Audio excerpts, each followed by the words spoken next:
Son premier vol a eu lieu au début des années 50 et il vole toujours aujourd'hui. C'est l'avion à hélice produit en série le plus rapide qui existe. Le Tu-95 est un bombardier stratégique et porte-missiles fabriqué en Union soviétique par Tupolev.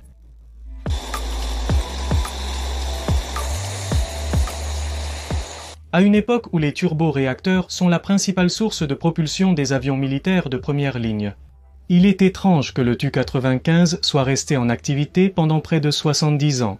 En Russie, on prévoit qu'il restera actif jusqu'en 2040. Bienvenue dans une nouvelle vidéo de l'Aéropédie.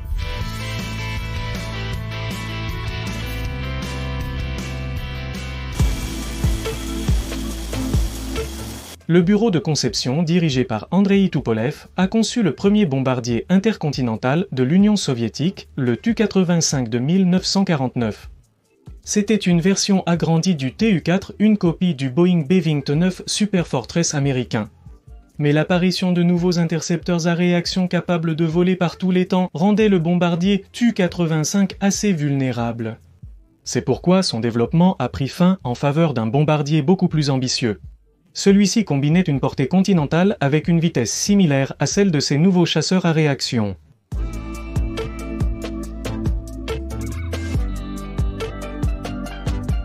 En 1950, une nouvelle exigence a été émise au bureau de conception de Tupolev et Myasishchev. Le bombardier proposé devait avoir une portée sans ravitaillement de 8000 km, assez loin pour atteindre des objectifs clés aux États-Unis et en Europe. Une autre exigence était la capacité de transporter une charge de 11 000 kg sur l'objectif.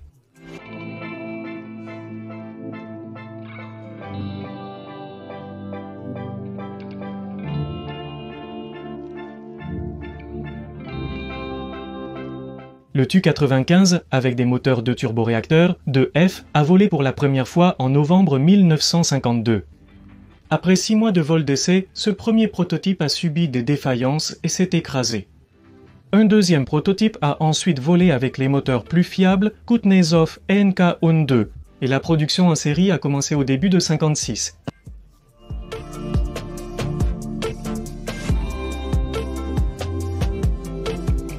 Le secret du Téléuniversité 95 ? Pour atteindre sa vitesse et sa grande portée, cela réside dans l'optimisation soignée des hélices, assez conventionnelle, afin de s'adapter aux nouvelles exigences demandées sans avoir besoin d'installer des moteurs à turbine qui consommaient plus de carburant et qui, à cette époque, étaient au début de leur développement.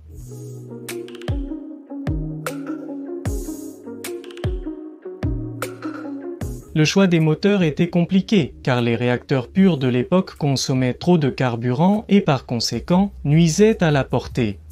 Les moteurs turbofans n'étaient qu'un concept à l'époque, ils ont donc opté pour des turbopropulseurs à double hélice contrarotative à haute vitesse pour équiper leur nouveau bombardier. Le moteur a été conçu par une équipe allemande d'anciens ingénieurs prisonniers de l'usine Junkers.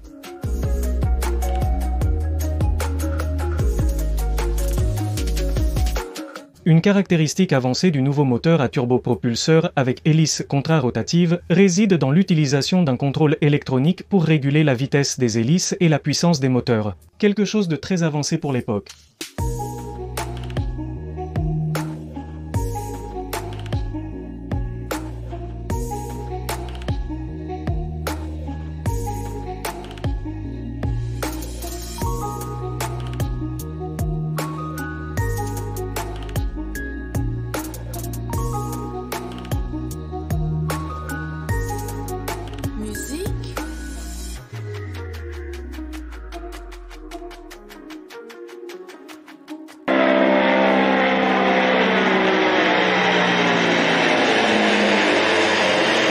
La structure de ces hélices et la grande puissance des moteurs ont fait du Tu-95 l'un des avions les plus bruyants du monde.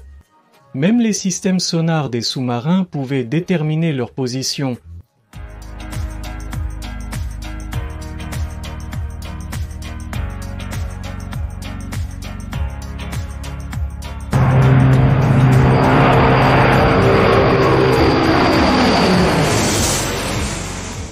Les hélices produisent un tel bruit en raison de la vitesse incroyable à laquelle elles tournent.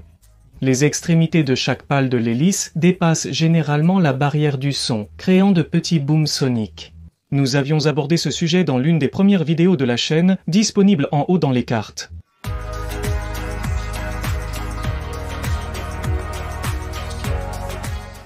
Il s'agit d'un design de bombardier stratégique à 4 moteurs, propulsés par des turbopropulseurs contrarotatifs.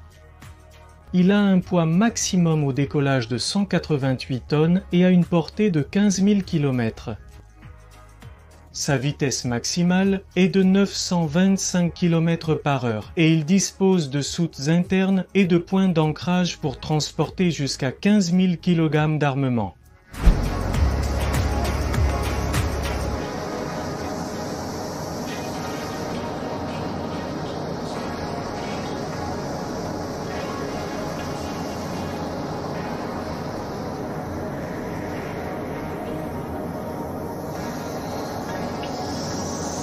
La structure de l'aéronef était assez conventionnelle, mais elle a été intégrée à une large aile en flèche de 35 degrés, et le fléchissement de l'aile était nécessaire pour répondre aux exigences de vitesse. L'aile contenait la totalité du carburant que transportait cet avion et était équipée de grands volets de type Flowers, augmentant la surface pour améliorer l'élévation de l'appareil au moment du décollage et de l'atterrissage.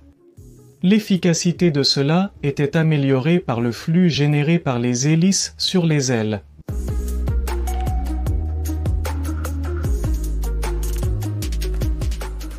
Son importance pour les soviétiques était immense, car le design rival de son concurrent, le Myasishchev Makuatre, un avion dont nous avons déjà une vidéo sur la chaîne. Il avait obtenu des performances de portée inférieures aux spécifications initiales et avait besoin de plus de temps pour s'améliorer.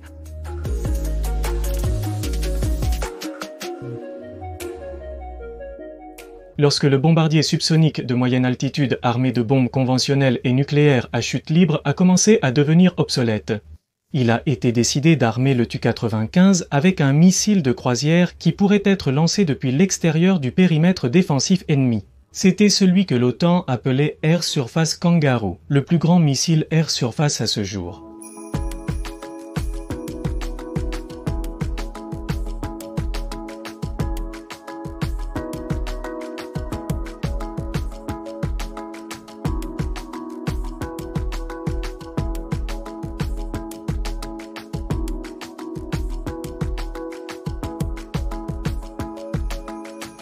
Les Tu-95, équipés de missiles, se distinguent par un radome très caractéristique sous lequel se trouve l'équipement radar sophistiqué qui guide le missile Air Surface 3. Après son lancement,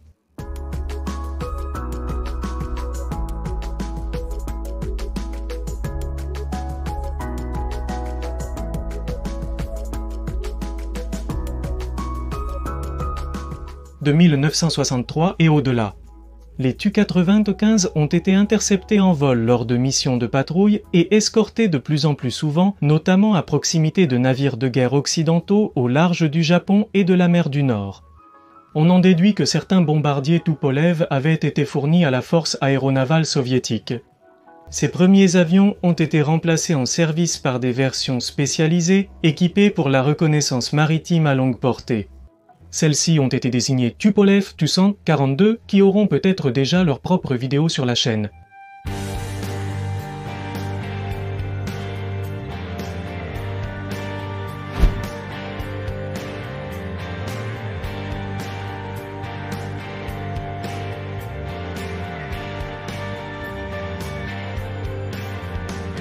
En mai 1970, des avions Tu-90 I-5 ont commencé à voler depuis Cuba en novembre 81, ils y ont été basés en permanence.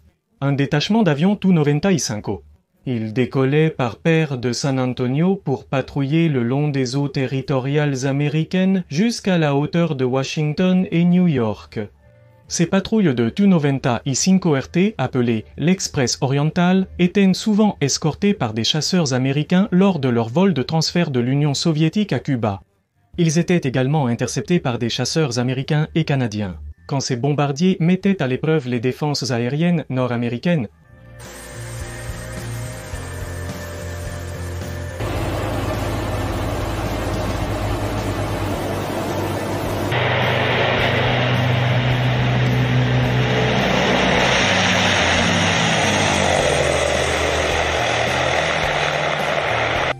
En juillet 2010, deux Tu-95MS ont établi un record mondial de vol sans escale pour des avions de cette classe lorsqu'ils ont passé plus de 43 heures dans les airs. Les bombardiers ont survolé l'océan Atlantique, l'Arctique et le Pacifique, ainsi que la mer du Japon, couvrant un total de 30 000 km, avec 4 ravitaillements en vol.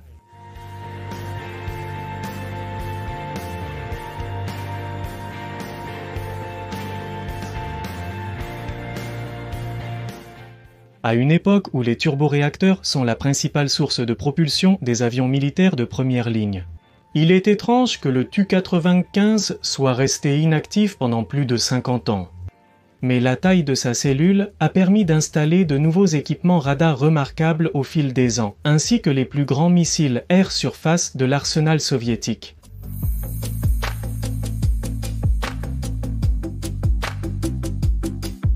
Actuellement, cet avion stratégique a battu un record mondial difficile à surpasser. Le Tu-95 a dû attendre 59 ans, c'est-à-dire depuis 56, pour entrer en combat. C'est le plus longtemps depuis le début de la vie d'un modèle d'avion jusqu'à son entrée en combat réel.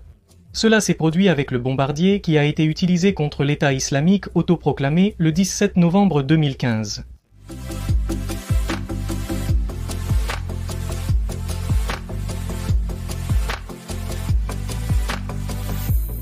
Actuellement, la modernisation en cours des bombardiers Tu-95MS de Russie est principalement axée sur l'armement de l'avion.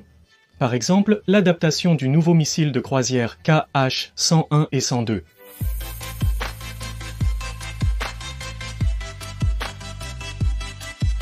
Il y a seulement quelques années, la Russie a signalé avoir 48 unités Tu-95MS et 12 autres du Tu-95MSM.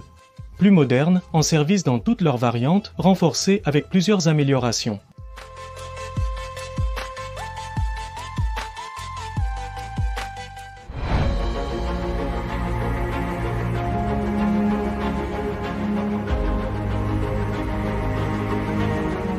Comme fait curieux, une version modifiée de ce bombardier a lancé la bombe à hydrogène la plus puissante jamais détonée jusqu'à présent. Appelée la bombe du service d'aide à la rénovation qui avait une puissance d'environ 50 mégatonnes.